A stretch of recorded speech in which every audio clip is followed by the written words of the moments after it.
Well, good afternoon, everyone, and thank you for joining us today. I'm joined at the podium by the Minister for Education, Sport and Culture, our Director of Public Health and the Minister for Health and Social Care join us on Zoom. Let me start with the Health Minister and today's data. We will come back to some wider health and social care updates slightly later. David. Thank you, Chief Minister. The total number of tests undertaken is 51,449. The total number of tests concluded is 51,434, so there's 15 results awaited. We have 2 new cases to report. Both cases are from a known source, in addition to the cases yesterday. There is currently one, so that brings our total number of active cases to 1,584. There's currently one patient in Nobles Hospital who is in ICU. I need to clarify that is a patient returning from the UK who had already had COVID. So it is not one of the new cases. Thank you, Chief Minister. Thank you very much, David. I know that the cases we have seen arise over the last 4 hours have caused concern for many of you, and I understand that. We all knew that we would in due course see cases again in our community. I know we had all hoped for a bit more time before this happened. You will have seen that yesterday we reported a total of 5 new cases across 2 households. As always, for reasons of confidentiality, I am a bit constrained as to what I can say, but I will be as frank as I am able to be. The Minister told us that we have seen additional cases overnight, and I can tell you that these new positives are from a member of one of those households. Given how quickly the virus can spread, this is not unexpected. Contact tracing has been building a picture of what these cases mean, especially in terms of onward infection. Yes, we have a concern that there is a level of community transmission. There are a significant number of people in self-isolation with tests happening as we speak.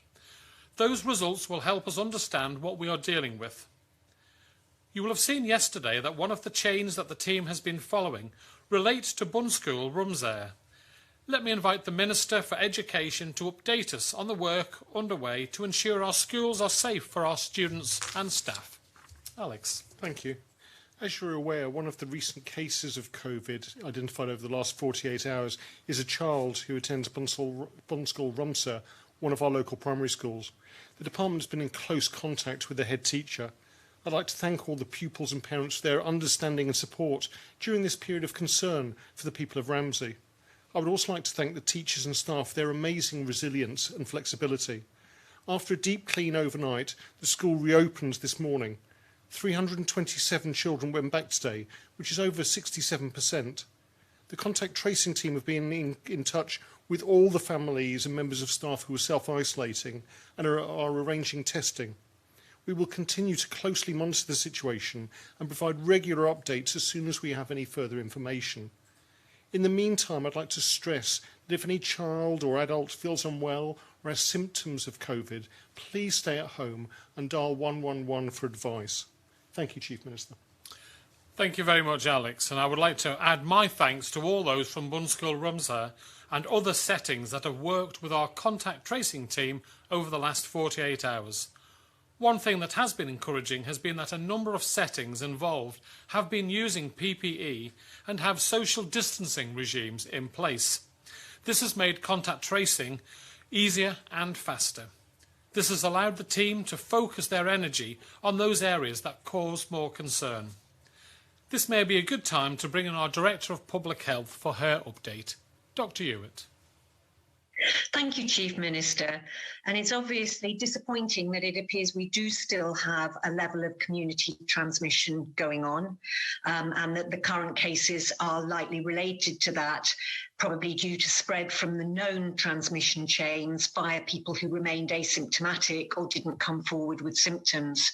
So we have those cases there, and it's now a question of how we contain them and bring things back under control to prevent the rapid rise that we saw back in February, March time, where at the peak of the outbreak, or as we were getting into the peak of the outbreak, we saw a doubling time of cases every 2 days. And of course, that means that the number of cases grow very quickly with all the implications of that.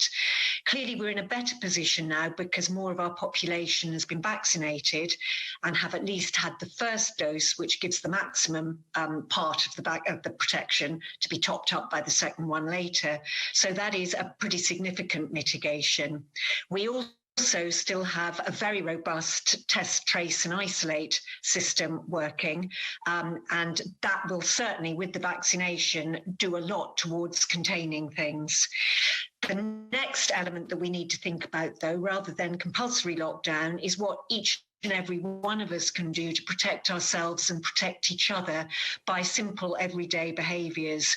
And that's about things like making sure we wash or sanitise our hands frequently, that we respect each other's social distance of around 2 metres, that we use a face covering or mask when we're in crowded areas, that we think twice about going into very crowded, poorly ventilated spaces, and if we have to or we decide we want to, staying there for as short a time as possible. If we have symptoms, we should stay home and we should ring 111 and get tested. And if we keep doing that, that will add an extra layer of mitigation to sit against the vaccinations and the contact tracing. Thank you. Thank you very much, Dr. Hewitt. The Council of Ministers, of course, continues to monitor the situation on a regular basis with advice from our team. You may have seen yesterday that Tynwald unanimously approved the second version of our exit framework. There was broad support for us to move from an approach of elimination to one of mitigation. A lot of people have asked us what exactly this means, and this is a perfectly reasonable question. For me and for the Council of Ministers, this means 3 things. It means learning to live with the virus. It means that our lives become more about personal choices. Government will only interfere and intervene when it is really necessary. But importantly, it means all of us doing what we can to reduce the impact on our community. And this is where we are today. We are not proposing to introduce any legal restrictions or requirements. One of the big differences now, of course, is our vaccination programme. Almost 53,000 adults have now had their first dose. This includes 94% of those who are most vulnerable to the virus, whether because of their age or because they have a pre-existing medical condition. As I've said before, the protection the vaccine gives our wider society really is a game changer in how we respond to the virus. Government has stepped out of your lives and we want to do everything possible to stay out, but we will not be walking away from you. We will continue testing, and we are looking at how we can use testing differently in this new phase. Our contact tracing team will remain at a high level of readiness to intervene when we see flare-ups that cause us concern. We will be asking you as individuals or as businesses to make choices for yourself. To support you, government will also be increasing the information that is available to you. We want to give you the best information to help you make the best possible choices. Things are not business as usual. We need to be vigilant and ready to act. This is what is referred to in the exit framework as level 0. We will be raising our game and we will be asking you to do the same. Over the coming days and weeks, you will see more advice, and this is what it will be: advice. We will be asking businesses to consider the risks to their employees and their customers. We will be offering advice and support on how to do that. We will be majoring on the World Health Organization's 3 Cs. This is about how the virus spreads through close contact, in crowded places, and in confined spaces. We want to give you reliable and timely information on the virus and the vaccines on our island and beyond. You will hear some messages from us that will be familiar to you about how to stay safe, around hands, face, space, for example.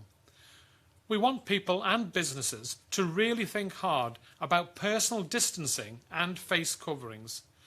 But we also really need to help people understand how important it is to stay at home if they are unwell. We know from the last lockdown that people were still going into work when they had symptoms. This needs to change. If you woke up with chickenpox one day, would you go to work? No. If your children had chickenpox, would you send them to school? No. We need people to think about COVID the same way. We understand that some people might be scared that their job might be at risk if they don't go to work. We need to work with employers to ensure that this doesn't happen, and we will be looking again at how we might financially support people who are legally required to self-isolate. We all want businesses to ensure that they are doing everything they can to ensure their customers and employees are as safe as possible, and some are already doing this really well, I know. As we see cases emerge over the months ahead, it would be safe to assume that those businesses who engage in best practice now could be those least affected in the future. We will work with businesses on this over the coming weeks, and we will provide advice and support. But I know that a lot of our businesses are already working on this. They have facilities in place to support strong hygiene practices for staff and customers. They already have strong policies in place to ensure employees don't come into work if they are unwell. They keep attendance records of staff and visitors in case contact tracing is needed, and they are ensuring their premises are regularly cleaned and well ventilated. Some are keeping floor markers, one-way systems and screens in place. These all feel like positive choices and are all things that businesses can consider putting in place today. And government is ready to provide support and advice to businesses that want to do the right thing. One important aspect of this will be around working from home. A lot of people have got into the habit of doing this over the last year. We are not mandating this as we did during the lockdown, but I know a number of businesses, especially office-based businesses, have made a decision to support staff who wish to work from home for maybe some of the week, and this feels like a smart decision. I would encourage others who can do the same to do so. This is a good way to reduce daily contact in the workplace, and at the end of the day, this is the best way to reduce risk to staff and the risk of disruption to the business if a case pops up. Just before we go to questions, I would like to appeal to everyone in their 20s who may not yet have registered for their vaccine. I know some people are hesitant about having the vaccine, and I know there is a lot of misinformation out there. As we have said on a number of occasions, vaccines are a personal choice. That is important. But I would ask everyone who may be hesitant about the vaccine to consult reputable information before making a decision. We have a lot of information on our website, and you can also check NHS England, for example, or speak to a medical professional. Let's take some questions, and first we have today is Josh Stokes from ITV Granada. Good afternoon, Josh. Fast am I. Good afternoon. You've said the emphasis has now shifted to personal choice, but as we've seen before, the virus is here and it is spreading. We know we're moving into having to live with it, but if things are to get worse, will the government be taking responsibility for case numbers rising, or could we now see the blame shifted towards the public, given you're emphasising whatever happens will basically now be a consequence of our own personal choices? How are you striking that balance between taking responsibility and simply relying on the public? Well, we've come up with a number of levels, Josh. If you look at the exit framework, it says at this moment in time we're at level 0, where people, we ask them to wear a face mask, to think about keeping their social distancing, being responsible. If we see a significant rise in the number of cases, then we will have to go through the various stages. It starts off at 0 and it moves up to 3, where 3 is effectively a lockdown. Now, we would only hope that would happen if we see a new variant that manages to bypass part of the vaccine, for example. But we have to continue to support and protect our hospital and healthcare settings. They will be making their own decisions going forward on how they will protect themselves based on the number of cases. So obviously, if people are following the advice that we are giving out, then we would hope to be able to contain this. Obviously, we will carry on with our testing and tracing and asking people to isolate if they are a high-risk contact, or if they're found to have had COVID, they'll have to isolate as per normal. Those, that the legislation is still in place for that. So it's working together going forward. Now that we have 94% of all our vulnerable adults vaccinated, the vaccine will ensure that they do not need to be hospitalised or have a serious reaction to COVID. They may well still feel ill, but the percentage of people now vaccinated, over 50,000 of our entire population have had their first vaccine. That enables us to not be so concerned when we see numbers of cases on the island, because the high-risk people that were not protected last year are now protected from the vaccine and getting the worst cases. I don't know if the Health Minister would like to add anything to that, or Dr. Hewitt. Yeah, if I could, Chief Minister, it's a fine balance, really, to be honest, Josh, between it's a very, very fine line to tread. What we need to do now as we move into mitigation is put power back into people's hands to make the right choices for them. So government can issue guidance. We can say, as we have done today, that we, about face masks, about keeping people's space, and also, of course, another key one, ventilation of premises, ensuring that premises are appropriately ventilated. So we can issue that guidance, but going forward, as we start to learn to live with COVID, we've got to be able to let people make their own decisions about what's right for them. Now, as the Chief Minister has said, if the health service started coming under pressure, then that means that then other decisions might have to be taken. But we've had over the last 12 months very much a fascination around case numbers. As we go on with living with COVID, it's not so much around case numbers, but the impact of those cases that actually matters. And I think that's a difficult perception sometimes to switch, because we've had 12 months of looking very much at how many active cases are on the island. Are there active cases on the island? But it's a learning culture for all of us as we go forward. Your next question, Josh. Yeah, thank you for that.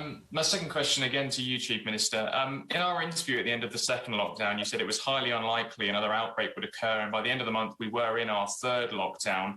What reassurance can you give the Manx public today that this same lifting of all on-island restrictions is indeed a safe one, and it won't lead to a fourth lockdown? Well, you can never say never on anything, Josh. I'm sure I wouldn't have said that I don't think we'll ever get a lockdown again. I sincerely hope, I think, is the phrase I always use. I hope never to have to go through implementing a lockdown again on the people of the Isle of Man. And now that 94% of our vulnerable adults are all vaccinated, we are in a much stronger position. The number of infection rates in the United Kingdom has come down significantly. I think they're down to 42 per 100,000 today, which is a very good outcome for the United Kingdom. And we are in a position where, yes, we are seeing a small number of cases. Let's hope it's being caught in time. But worst case scenario, our people are protected to a much greater extent than they were in January, than they were in March and April, at the beginning of April. Our vaccination team have done a fantastic job, and the United Kingdom and our colleagues in the Crown dependencies are in a similar position. I think we're in a slightly better position, and that's a real credit to all of our vaccination team, who did start 3 weeks later whilst we got all the proper procedures in place. So our people, the vulnerable people that we can vaccinate, are as well protected as possible now, and that enables us to be more confident that we can now move into this mitigation because of that defence that we've been able to give our people. Okay, thank you. Thank you very much, Josh. Next we move to Sam Turton from Jeff. Good afternoon, Sam. Faster Mai. Faster Mai, Chief Minister. This was sort of touched on in Timwood, but just in terms of the planned dates that we have for this framework, if the UK level does drop to this 14 average and it drops quicker than we currently assume it will do, could we see an opening of the borders fully before the end of June, or do you think at the minute that's looking as a pretty fixed date? Well, no, we've tried to say that it's not a fixed date, Sam. If our data and we continue to get the amount of vaccine that we've been promised comes to the island and we're able to administer it, and the UK stays in a good place, then it may well be that we can shave a week or two off that date. But we've tried to give people as clear dates as possible that we feel we can work to. But I'd just like to reassure people that if we full steam ahead with our vaccination programme, and we have done exceptionally well to date with our vaccination programme. If that remains on track, we get the vaccines that we've been promised, and the UK stays in a really good position, then we will try and move that date forward. But we're not making any promises, and but that's why we've come up with the date at the end of June. I know the Health Minister would like to come in on that. Yeah, it's a very good question, Sam. And I think one of the important things, as with all the documents we've done throughout this pandemic, when people read it, is they shouldn't get fascinated around dates. I've said this many, many times in public, and I need to emphasise it again. That is the roadmap. That is our roadmap out of this that we hope to be able to keep to, but it's not set in stone.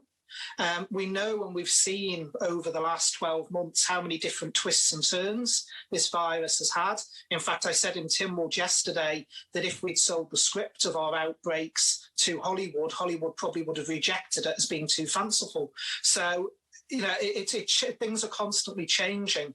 So I think that what people should stop doing is worrying about the dates as such and saying this is the direction of travel. If things are better, then things could move forward. If things aren't where they should be, equally, things may have to move back. So again, I would say exactly what I've said over the last 12 months with all of the documents we've released. People shouldn't get fascinated on dates. What they should be looking at is the different phases we have for getting out of this. And then by what we do at any given point, they know where we are in the roadmap. Thank you. And secondly, this is probably more for the two doctors. In terms of people under the age of 16, we've had a fair number of parents say to us it's all good opening the borders, but there are concerns around schools and children who won't have been vaccinated. What level are we at to in terms of where that progress may be able to be made later in the year? And Dr. Anderson, for you, for the schools, how are you going to protect them and the children that will be in them? Yeah, thanks very much. And I've been contacted by parents with that exact question. Obviously, the key imperative at the start of this pandemic was to protect those people who were most likely to get seriously ill, end up having to go in the hospital, or unfortunately die. Now, we know that the risk of that in young people is remarkably small, and that's been shown internationally, even with the new Kent variant. So we're relatively certain that people under the age of 16 are low risk.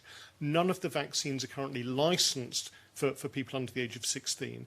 And so what we're doing is working with the Department for Health and Social Care to look at when that changes, when we get the ability to offer this vaccination to young people, that we have the necessary supplies to do so. And in fact, the Health Minister has said that on numerous occasions, that's our aim. Now, in the meantime, the real impetus is to get our community safe. And that's why I completely agree with the Chief Minister that if all adults, all people over 20 can get vaccinated, that's the way we protect our young people as well. If as a whole we can all get vaccinated together, that's the way we will keep our schools even safer. We're doing a lot of work on our schools to keep them safe, but there will always be that risk. And what we've shown over the last couple of days is how we can deal with that risk in a proportionate way to make sure we can continue with education, continue to keep our schools functioning, but also continue to keep our vigilance and our defences up. Thank you. Dr. Hewitt, anything you'd like to add to that? Not a lot to add there. Clearly, the trial of the Pfizer vaccine in young people is currently ongoing. That's being trialled in 12 to 15-year-olds. So we will know more fairly shortly. The trial in AstraZeneca was actually suspended because of the issues around the clots. But we will at least know more about the Pfizer, and that may come on stream towards the end of the year for young people. But as Dr. Allinson has said, the risk of serious illness to children and young people is very, very much lower than other age groups in the population, and there will be community protection from having high levels of vaccination in the older age groups as well. Thank you. Okay, I think that's a really, really valid point. I'd like to drive that point home, that the more of the adult population that get the vaccine is the greater protection we give to our young people, but also there are a small number of people out there who sadly, due to ill health, cannot take the vaccine. And if you get the vaccine and we get all of our adult population done, then you are giving protection, not just to our young people, but to those vulnerable people who have been unable, through no fault of their own, to have the vaccines. I just hope everyone listening will take that on board. With that, we move on. Thank you very much, Sam. We move on to Paul Moulton from Isle of Man Television. Paul, good afternoon. Fast am I. Thank you. I think a lot of people will be tuned in today to find out what exactly happened. I mean, there's also been a breach of protection and procedures. We're all hearing things that potentially around a key worker. I mean, obviously something's gone wrong. Has that been fixed? And is it, are we in a safer place now that it won't happen again while we stay in this level of lockdown? Well, Paul, throughout the pandemic, when we've had individual cases, I'm unable to comment on them in great detail because it is the person's individual health records. I don't know if the health minister wants to come in to give as much information as he can without breaking any of the data protection rules. David. Yeah, thank you, Chief Minister. I'm not sure, Paul, why you're saying there's been a breach. As far as we're aware, there's no breach. It's two people who have presented, they've been tested, they've come back positive. Contact tracing so far has not turned up where that's come from. And I think we need to be very cautious, and I'm glad you've mentioned it because it gives me a chance to get the message out. We need to be very careful about saying breaches. I've been contacted by someone very upset earlier on today about what was stuff going around social media, where I know there was lots of rumours yesterday about where did it come from, with various different professions, for instance, getting abuse on social media. And I don't think that's fair. Nobody wants to have this virus. Nobody goes out of their way to contract it.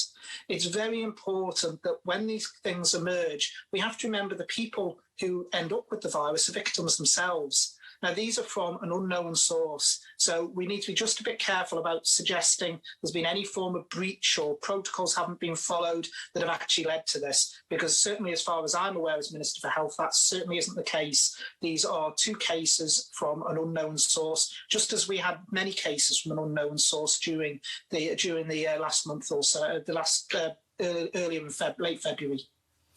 You could say, though, because there's been so many hairs running, putting a little bit of information out there would maybe take away the pressure from the people who are quite rightly upset that they're being blamed for this.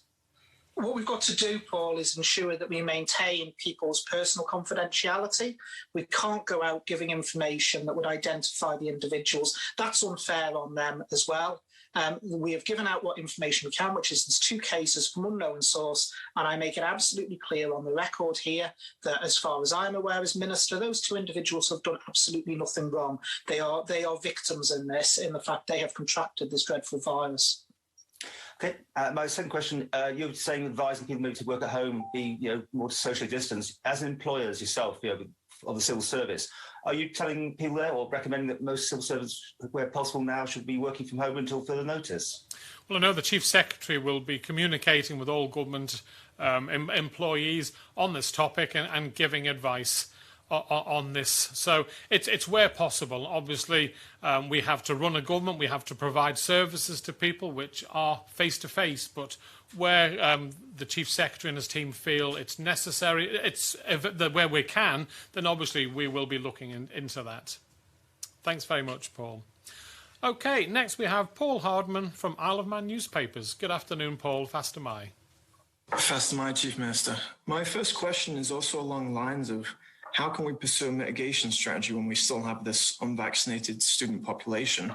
What would prevent another sharp surge in cases from schools like we saw, say, in early March? And as Dr. Allison just said, while young people are very unlikely to become seriously ill, there are not still other negative outcomes like long COVID that could result from such a surge in schools.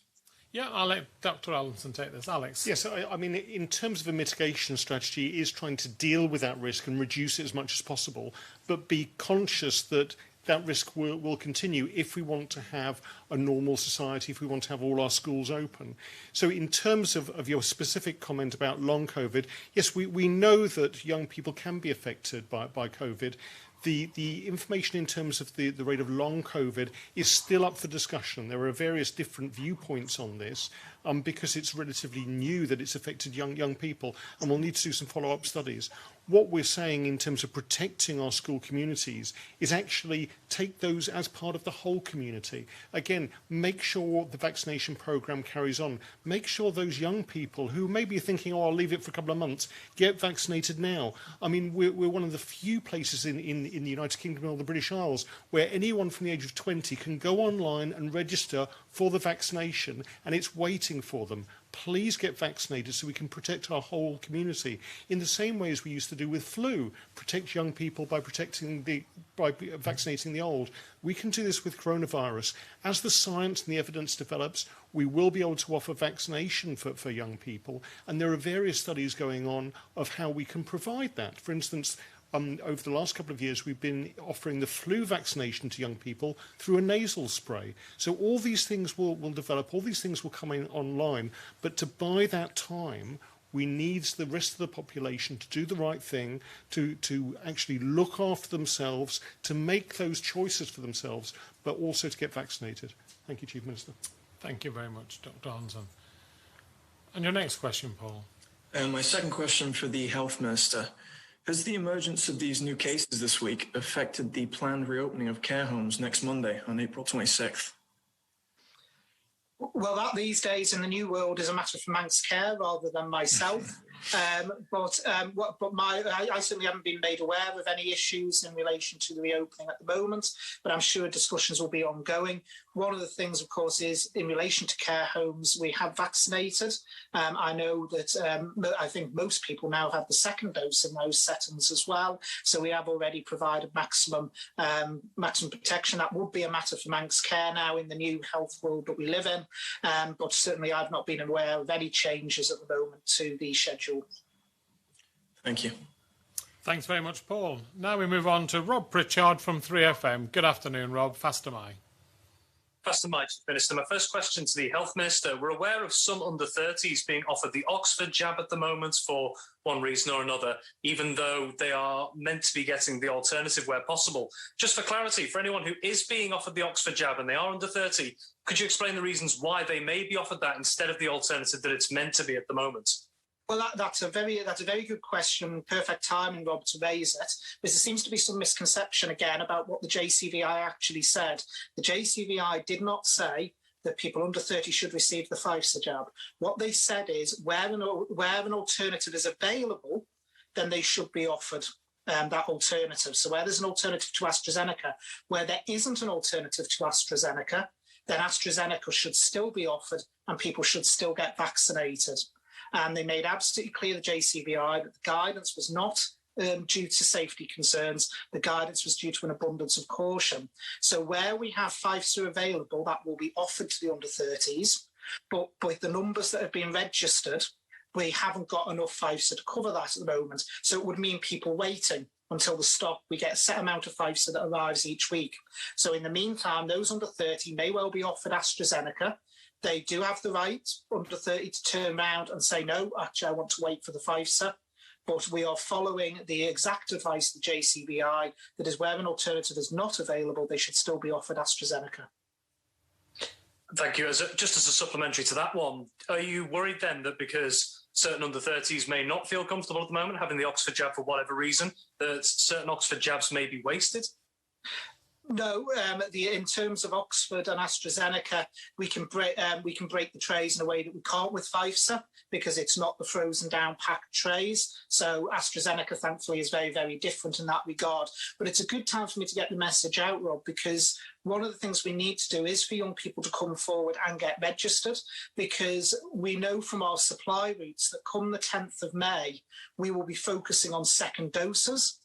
And with the supplies that we will have, that will be the pure focus. So if anyone isn't registered and booked in for a vaccine by the 10th of May in those age groups, they may have to wait up to 6 to 8 weeks before we would have the supply to be able to vaccinate them.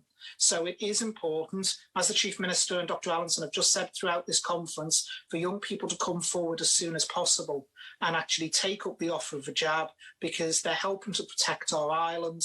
and also including those who can't, for whatever reasons, have the jab, and also the fact that what we don't want is people thinking about it too long, coming forward too late when we've got to focus on delivering those second doses within 12 weeks, only to find that they themselves for their first doses then have to wait 6 to 8 weeks.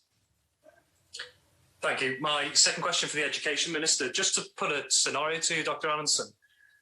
If we do see a situation where a school sees a COVID case or several cases, and we may see entire classes or even entire schools in a worst case scenario having to isolate, but other schools are still operating as normal, what measures are in place to make sure that those students who do have to isolate don't then become part of a disadvantage for at least a couple of weeks compared to children of the same age in other schools who would still be operating as normal? Yes, and I think that's a very good question. What we've tried to do is have an appropriate and proportionate response. So you're quite right. As soon as we get a case in a school, an outbreak management team is formed, which includes the track and trace service, the Directorate of Public Health as well, and the teacher of that school together to assess the risk and then deal with it. For instance, yesterday, obviously, when we had to send that class home from Bundschool Ramsey, one of the people that we were asked to self-isolate was their teacher. Their teacher has automatically started remote learning for their class, even though they're all self-isolating. And we learnt through last year the value of remote learning. We've refined the way it can be provided, either online or in paper form, and we will make sure that that support is provided to those schools to carry on those children's education while they're having to self-isolate. We're also obviously looking at how else we can support them, whether through pastoral care, whether through mental well-being, and all these sort of things, so that when they come back into school, when they're out of self-isolation, they can pick up where they left off without that deficit. In terms of having to close a whole school, we would continue exactly the same and do that. And certainly the department is working with head teachers to support them to provide the best level of education they can at what is actually quite a difficult time for those pupils who have got to meant to be getting exams and trying to get the grades that they want.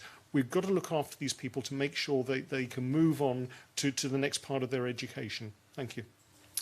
Thanks very much, Rob. And now we move on to Tim Glover from Manx Radio. Good afternoon, Tim. Fast am I.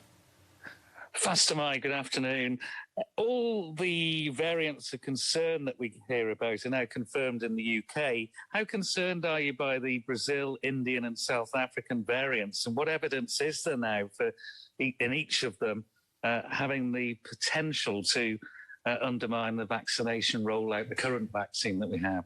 Well, I think Dr. Ewart is best placed to answer that far better than me. So, Dr. Ewart, would you like to answer that, please? Thank you, Chief Minister. Firstly, the Indian variant is still under investigation, so it's a variant under investigation rather than a variant of concern. And we don't yet know what it does either to transmissibility, seriousness of illness, or potential to evade the vaccine. The South African variant, we know, does seem to be able to evade the vaccine, not entirely, but people were becoming more ill with it than in populations in the trials that didn't have the South African variant. So it reduces the efficacy of the vaccine. And the Brazil one as well is of concern for that. So the short answer is we want to do our best to keep them all out. At the moment, as we don't have any direct flights from those places where they are, we're really reliant on the UK. And once we open borders and as and when we have direct links to Ireland, we'll also be reliant on Ireland to do most of the management of that, which they are doing with the quarantine hotel and testing arrangements that both those countries have.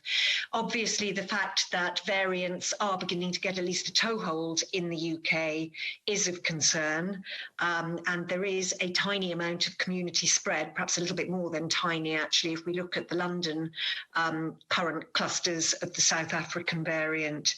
So again, we have to watch that very closely and see to what extent the UK are managing that and containing those outbreaks. And obviously that knowledge, that intelligence will have to feed into our consideration of border policy and the decisions that are made here. Thank you.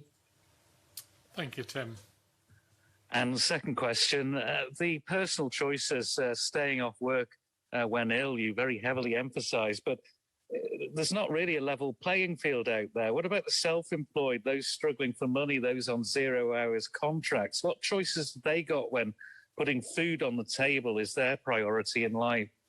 A very good point, Tim. That's why I did have in my speech that we were looking at ways of helping those people through financial support if they are made to isolate by government. So that's something that's being worked on as we speak to enable those people who aren't entitled to any sick pay from their company, etc., to access funds to enable them to take time off if we as a government ask them to as a result of having the test and being positive.